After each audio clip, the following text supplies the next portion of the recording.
Alright, well, I don't know if this is day one or if day one was moving this truck from my backyard to this haphazard shop that I've got here. But go to war with the army you got, right? So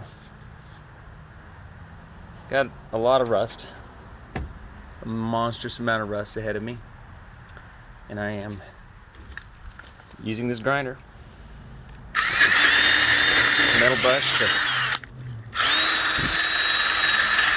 take the rust off. And I'm gonna paint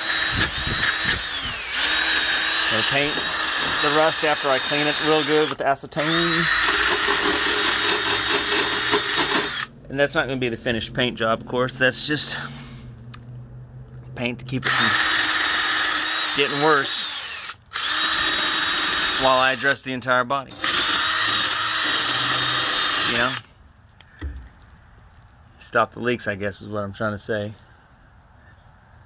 Stop a leak, then you can bail out the boat. So, alright. That's it for today.